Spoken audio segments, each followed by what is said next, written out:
Assalamualaikum warahmatullahi wabarakatuh. Salam. Om Swastiastu. Namo Buddhaya. Salam kebajikan. Salam sejahtera untuk kita semua. Pertama-tama, marilah kita panjatkan puji dan syukur kita atas kehadirat Tuhan Yang Maha Esa.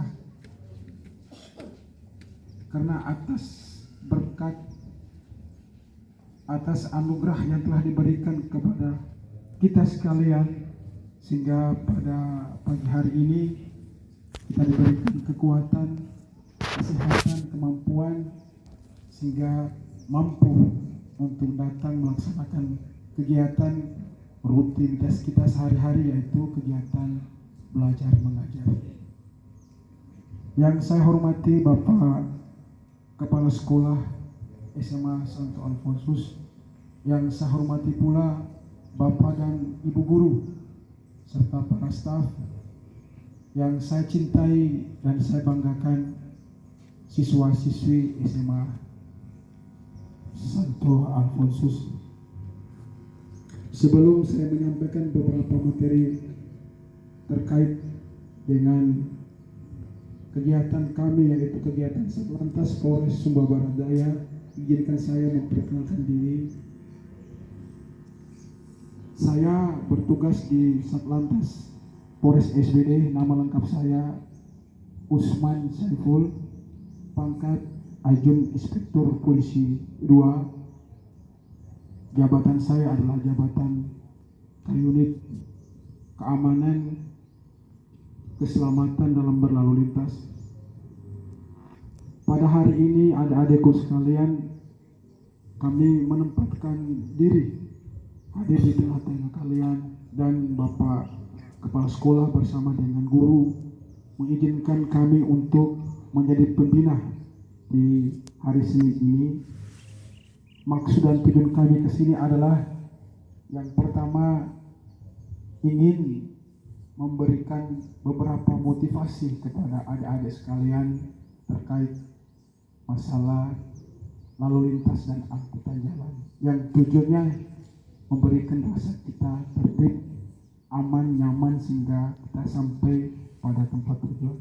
Mohon maaf adik-adikku sekalian, Pak Guru, Bapak Kepala Sekolah, suara saya kurang bagus karena saya agak sedikit batuk kemarin, sudah minum obat sebelum juga sembuh baik-baik. Jadi mohon dimaklumi suara saya kalau kurang begitu menyentuh mungkin, atau kurang kedengaran di adik-adik sekalian. Adik-adik siswa-siswi yang saya cintai, saya banggakan, Bapak Kepala Sekolah, Ibu Guru yang saya hormati, pada kesempatan ini sesuai dengan petunjuk dan arahan dari Bapak Korlantas Polri, Dirlantas Polda NTT maupun Kasatlantas, kegiatan ini merupakan kegiatan yang sudah menjadi rutinitas kita dari Satuan Lantas Polres SBD, memberikan dorongan kepada setiap kita, terutama kita sebagai pelaku pengguna pemakai jalan raya, agar senantiasa kita mengindahkan segala aturan-aturan yang ada. Tentunya aturan-aturan ini sudah dibuat oleh pemerintah untuk memberikan kenyamanan kita semua.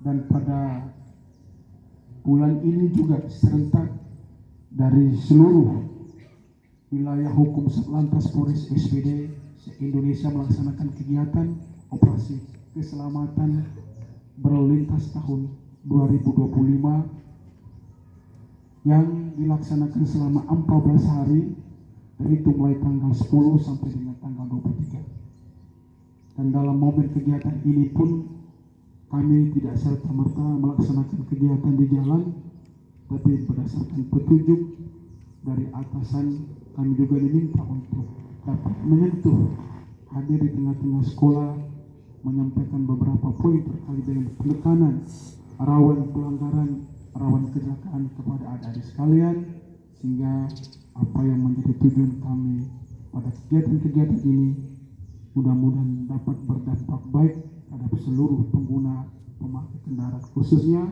kita yang mengendarai mobil maupun mengendarai sepeda motor. Yang perlu kita ketahui bersama bahwa adik-adikku sekalian, lalu lintas dan angkutan jalan ini mempunyai potensi yang sangat strategis dalam perkembangan ekonomi, sosial, budaya yang mengantarkan kita setiap hari, memberikan ruang dan tujuan dari satu titik ke titik yang lain untuk kita bisa melaksanakan aktivitas kita. Sangat memberikan kemudahan dari perkembangan zaman ke zaman dirubah, dibikin sedemikian untuk memberikan kenyamanan kepada setiap kita. Dengan adanya perkembangan-perkembangan seperti ini, tentunya pemerintah juga punya aturan tersendiri. Aturan ini sifatnya baku dan sudah berjalan di wilayah NKRI, tidak hanya di wilayah SBD saja, tapi di seluruh wilayah yang punya kapasitas pengawasan terhadap setiap pemakai atau pengguna jalan. Dalam pantauan kami sehari-hari lewat kegiatan patroli, kegiatan sambang dan lain sebagainya, tentunya kami juga punya hasil evaluasi. Hasil evaluasi ini memberikan dorongan kepada kami bahwa ada beberapa dari sekian kita memang sudah memiliki rasa kesadaran, tapi ada beberapa rekan teman pengguna pemakai jalan juga masih melakukan pelanggaran biasa.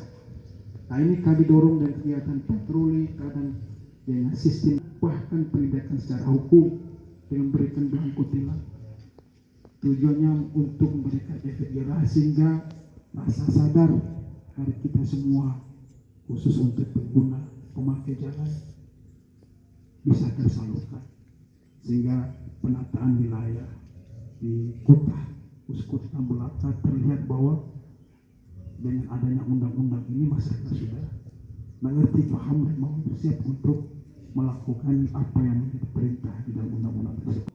Kendati sebagian sudah melaksanakan, tapi masih ada beberapa. Mungkin faktornya karena lupa, tergesa-gesa, atau karena memang belum paham dan belum mengerti dengan aturan yang ada. Itu kembali kepada pribadi masing-masing. Ada beberapa penekanan poin penting dalam kegiatan operasi keselamatan ini. Yang pertama adalah kami menghimbau kepada kita semua, khusus adik-adik yang setiap hari berangkat ke sekolah menggunakan sepeda motor, kami minta dengan sangat agar jangan pernah lupa menggunakan helm standar nasional. Ya, memang kelihatan sepele, kelihatan tidak berguna, tiap hari diomong ditegur tentang penggunaan helm. Tapi perlu ada ketahui semua bahwa perintah atau kita disuruh menggunakan helm bukan karena maunya Pak Polisi, tapi itu maunya undang-undang. Pemerintah sudah membentuk, membuat, merancang hanya untuk helm saja bisa dikukuhkan dengan undang-undang. Itu Undang-Undang Nomor 22 tahun 2009 tentang lalu lintas dan angkutan jalan, mewajibkan kita semua agar tetap menggunakan helm standar nasional. Dalam penggunaan ini berupa helm diwajibkan, selain dari pengemudi, kita yang di belakang juga harus tetap menggunakan. Tujuannya sama, yaitu memberikan kenyamanan, keselamatan kita. Itu bagian dari pencegahan. Kita mencegah sebelum terjadi, kalaupun terjadi mampu melindungi keselamatan kita di perjalanan. Ada sedikit gambaran terkait dengan kita diwajibkan menggunakan helm karena kita tahu sendiri bahwa kita tidak menggunakan mobil. Kalau kita akan menggunakan mobil, yang jelas posisi kita aman, nyaman, punya kursi, punya kaca, punya besi pelindung. Tapi kita hanya dua ban motor saja, dua ban motor yang dari rumah kita hanya membutuhkan latihan terus. Setelah latihan kita punya keseimbangan. Nah, keseimbangan ini pas dalam perjalanan kita tidak tahu, ya. Yang jelas kita berdoa berharap sama Tuhan kita selama perjalanan, tetapi kita punya kemungkinan jangan sampai kita tidak pakai terus ketika kita berhadapan dengan sesuatu yang dapat menimbulkan terjadinya sebuah kecelakaan. Ya, minimal boleh tergores, tangan boleh tergores, tapi minimal kepala kita tetap dalam lindungan. Ya, kenapa? Karena kepala adalah tempat di mana tersusunnya segala buah pikiran kita. Situlah saraf kita bekerja. Segala organ tubuh ini terpusat pada saraf. Saraf itu berada di dalam isi kepala kita. Nah, ini kalau sampai dia mengalami benturan, dia mengalami satu kecelakaan yang jelas akan mengganggu seluruh aktivitas, ya, mengganggu seluruh organ tubuh. Dan bahkan kalau benturan keras dengan kecepatan 80 dan lain sebagainya, itu fatalitas, kecelakaan bisa menimpa. Jadi kami wanti-wanti menghimbau, mengajak adik-adik sekalian agar tetap fokus mengikuti apa yang menjadi aturan tertib lalu lintas. Itu yang pertama. Yang kedua, hindari kita berboncengan lebih dari satu. Itu juga bagian dari pelanggaran. Karena kita tahu bahwa kapasitas kendaraan kita ini sudah didesain berdasarkan ukurannya. Hanya bisa bonceng satu orang saja. Tapi kalau kita paksa juga itu bisa menimbulkan rawan kecelakaan. Dapat mengganggu setiap pengendara atau pengemudi yang pada saat menjalankan kendaraan. Yang ketiga, jangan sampai ada adik kita di sini yang ada pakai narkoba atau sering minuman keras, mau peci ataupun sejenisnya. Pada saat mungkin dalam kondisi konsumsi, jangan sampai kita mengendarai kendaraan. Ya, tapi harapan saya mungkin tidak ada adik kita di sini yang seperti itu. Yang keempat, dengan keadaan kita waktu berjalan pun tetap ikuti rambu-rambu. Rambu-rambu mulai rambu-rambu peringatan, rambu-rambu petunjuk, ya, rambu arah dan lain sebagainya tetap kita ikuti sehingga kita selamat berjalan. Dan harapannya jangan sampai dalam kondisi satu jalur kendaraan kadang-kadang ingin mau cepat kita lawan arus, itu juga tidak boleh. Jadi itu 4 poin yang menjadi penekanan khusus Rekor Kantor Polri, karena sesuai dengan data Laka Lantas berdasarkan hasil penyidikan teman-teman Laka Lantas bahwa faktor-faktor penyebab itu lebih besar ke arah sana. Yang pertama, karena dia tidak menggunakan helm, dia minum mabuk, bawa mobil, bawa motor, lain sebagainya, dia lawan arus, ya, boncengan lebih dari satu. Terus yang kelima, ada satu lagi yaitu lampu kendaraan. Kalau memang ada di lampunya, segera lengkapi, segera pasang. Dan lengkapi secara keseluruhan kalau bisa. Ya, mulai dari spionnya, plat nomornya, lampu utama, lampu sein. Nah, itu bagian dari komponen-komponen. Dan itu bagian dari komponen itu juga menjadi kewajiban. Karena itu setiap kendaraan dianggap layak jalan harus memiliki kelengkapan demikian. Dan semua ketentuan aturan yang saya sampaikan tadi, apabila kita melanggar, maka kita pun siap diberikan teguran, bahkan akan ditindak, diberikan penindakan atau sering disebut dengan tilang. Adik-adik bisa ikuti semua ya. Saya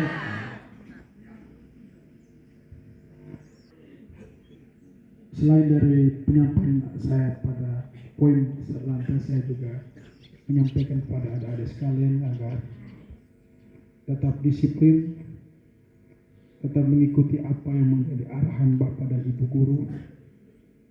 Ya, aturan-aturan sekolah yang sudah dibuat, jangan juga adik-adik mereka melanggar.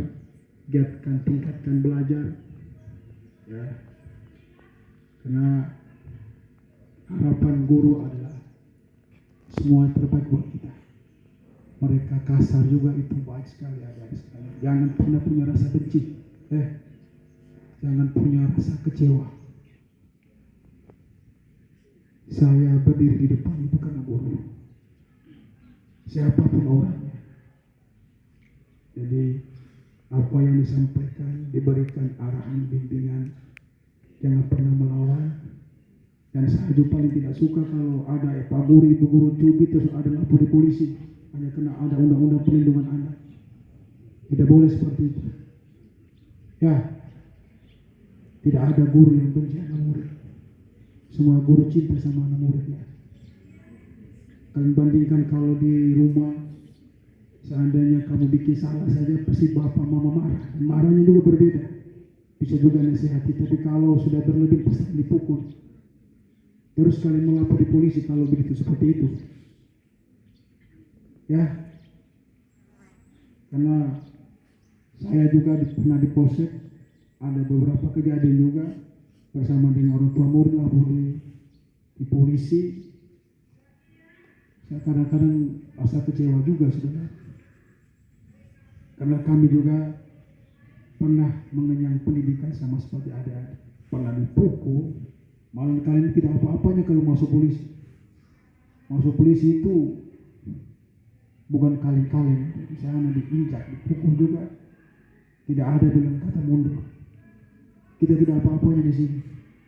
Jadi kalau cubit sedikit itu bagian daripada rasa cinta Bapak dan Ibu Guru terhadap kita. Artinya mereka tidak ingin cita-cita kalian itu tersendat di jalan. Dan pun kalau pun besok lusa kalian berhasil juga, antara teguh dan tidak juga mungkin masih pilih-pilih. Karena jasa guru tidak parah. Mungkin dari saya itu saja hari ini sebagai pembina upacara. Suara saya kurang bagus adik-adik sekalian Pak Guru. Tapi poin yang pertama yang saya sampaikan menyangkut tertib lalu lintas. Semoga adik-adik mereka semua bisa ambil hikmah dan bagian, dan ke depan kita semua mendukung kegiatan seperti lintas sehingga prioritas-prioritas menjadi penekanan kami di jalan mungkin bisa angkanya bisa kita turunkan, tidak sampai kepada tingkat yang lebih jauh, dan angka laka pun kita bisa tekan di wilayah SW. Demikian yang saya sampaikan. Assalamualaikum, salam, Om Swastiastu, salam sejahtera buat kita semua. Sekian.